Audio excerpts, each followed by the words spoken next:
این خبرنگار صدا و سیما افتاده تو خیابون، همینجوری جو زده از مردم میپرسید به نظر شما نقش اسلام در فوتبال چیه؟ اخیراً هم یکی از آقایون افاضات کردن که این سیل و طوفانی که در اروپا آمده این به خاطر بیبندوباری زنهاشون. مصداق از کرامات شیخ ما این است: شیره را خورد و گفت شیرین است. با دو تا گوشم شنیدم شیخ شهر روز جمعه بر فراز منبری شیره ها را خورد و حکمت در نمود. گفت ای شیر سراپا شکری. بعد از آن فرمود این طوفان و سیل در اروپای به این پهناوری هست از بیبندوباری زنان، بی‌حجابی، لخت و عوری، دلبری.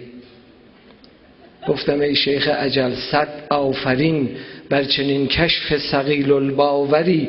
ماندم انگشت بر لب از کجا کرده ای این کشف خیلی محشری.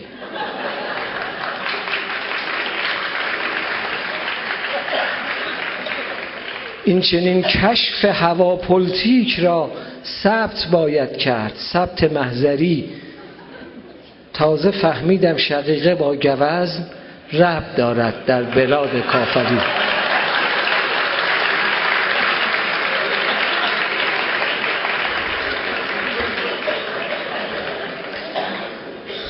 تخم کفتر خورده ای ناقلا که این چنین افکار را می پروری.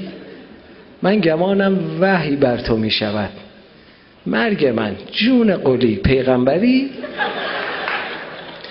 پس اگر نه این همه اسرار را از کجای خیش در می آوری؟ من شنیده بودم این حرف ظریف: هر کجا جنگ است در هر کشوری پای یک زن در میان باشد، ولی نه امور جوی و بالاسری. این اگر می باشد استدلال تو، بهتر از هر کس خودت مستحضری. خشکسالی در بلاد مسلمین از گناه چادر است و روسری.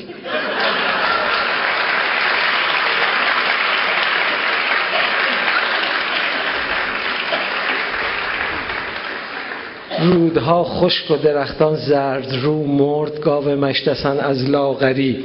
تا ببارد برف و باران از هوا در هوای سرد ماه آذری. امر کن زنها کمی شلتر کنند روسری را اینوری یا آنوری. تا مگر باران ببارد بر زمین محض ابروی زری خال پری. بعد از آن درویش کن چشم خودت، بعد از آن درویش کن چشم خودت، یا نگاهش کن به چشم خواهری. تا که دیدی سیل جاری شد بگو بس کنند آن اشوه و اشوه‌گری. روی خود محکم بگیرند آنچنان کاسمان واماند از سیل آوری. گرچه با این حرف ها شیخ کبیر آب روی شیخ ها را میبری، لیک ممنونم برای طنز ما دم به دم مضمون نو میپروری. حال میفهمم چرا اشعار من هر کجا دارد هزاران مشتری. شیخ اگر کفر است آنچه گفته ام، کفر ماها را تو در می آوری.